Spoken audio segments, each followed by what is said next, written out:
Hello. Today is Wednesday, the 24th of April, I'm pretty sure. 2024. Sure about that one. Uh, yeah, I had a thought this morning. And do you know, occasionally I have thoughts and I think, ah, that's an interesting thought. I'd quite like to share that. And I think I really enjoy consuming or coming across, hearing, reading other people's interesting thoughts.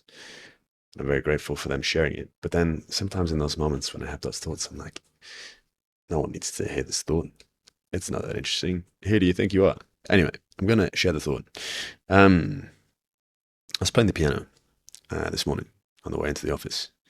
Yeah, there's a piano down there in the lobby, and I've been playing this one song for probably 3, or if not 4 years now. It's the only song I know the whole way through on the piano. It's from MLA, composed by Jan Tiersen, the name of which I'll get completely wrong.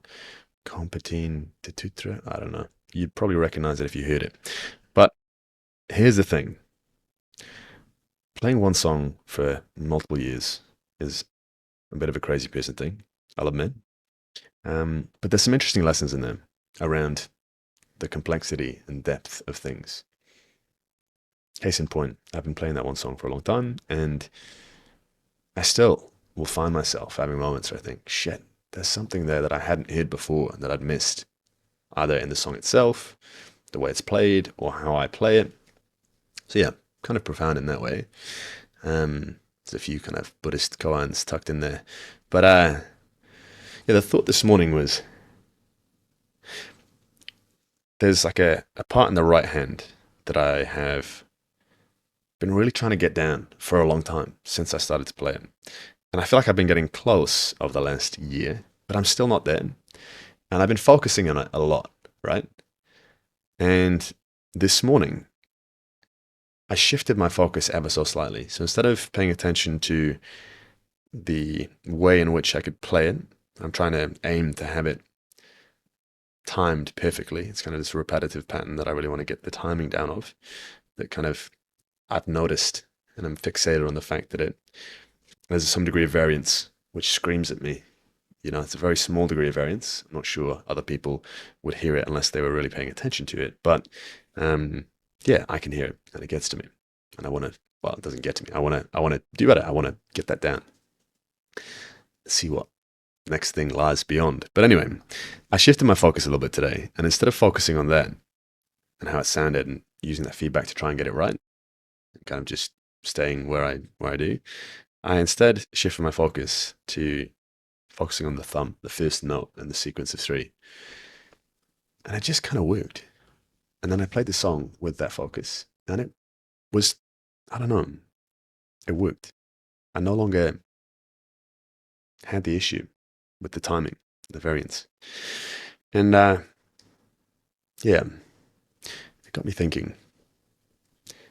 I think I'll speak for myself here. I spend a lot of time with thoughts around focus or lack thereof, right? It's kind of this binary mental model when it comes to focus of like, oh, I'm not able to focus on that thing. I'm not focusing. I want to be focusing.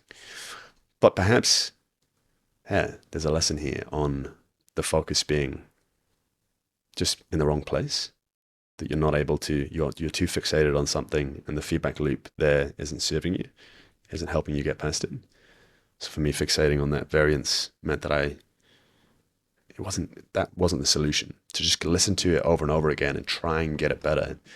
Whereas to shift my attention and to, for whatever reason, which I won't try and rationalize, my brain was able to have the attention elsewhere and just nail that other part, or solve the issue. So yeah, I just thought that there was something to that. And I'm not trying to be needlessly deep here, I promise. But I do think that this is the point at which I thought maybe I could share this thought, is when I bridged it into, or found myself thinking about the context of, I guess, what I do professionally, like indie hacking, working on projects. And I guess a lot of my time, especially over the last year, has been spent trying to dial things in terms of learning technologies better so I can better apply them and move quicker and produce better little projects that I'm putting in my portfolio of small bets. And yeah, I think I've seen now that I can recognize that pattern, not a lack of focus, but just needing to shift my focus. I can see that in things lately, some things that have started working well for me in the context of indie hacking, working on projects, um, shifting my attention from one thing. Here's a good example, actually. The example I think that came to me was design. For a long time, and I think this is probably quite a universal experience, I was very frustrated with my design abilities. Um, and it's as if like the spacing between elements would scream at me, or the sizing and the shades of colors and the type properties, and I think this is almost the heart of what is uncomfortable about design for those trying to enter that world. Um, it's unstructured in some sense, or it's much less structured perhaps than the binary outcomes of code running or not. Um, yeah, the shape of that might be kind of inversed for code. There's this binary part which is getting it running, and then there's this kind of area beyond that by which you might optimize things and whatnot. But it's much more comforting in that binary world of like either works or it doesn't. In some sense, it's obviously deeply frustrating in its own right. But yeah, so with this design kind of pattern I recognize from the piano, I think, yeah, the ability to shift my focus from the minutiae and these very small variable things that seem to lack structure, or like really helpful quantifiable patterns. It's much more tacit, and the sense of what is right that was missing and therefore feels frustrating, confusing, overwhelming, etc. I think, yeah, just like shifting my attention to the greater set of things, like perhaps the product, as it were, my thumb instead of the cadence of the three notes together. So in the design context, I guess shifting my attention away, or my focus from the minutiae, as I said, to the greater context of the product, or perhaps the greater context of, this is probably it, the greater context of what am I really trying to do? What am I trying to optimize for? Well, I should really be shipping. The more I can ship, the more I can train that muscle, the more feedback I can get, the more, real world feedback, the more user feedback I'll get, the more lessons I'll unlock as to what I'm doing wrong, and what I could do better in like a higher level context, not just design, but as like an indie hacker, as someone trying to build things that people want, etc. So, um, yeah, I don't know. I guess that's the thought. Sorry, very long winded, but um, maybe it's not a lack of focus.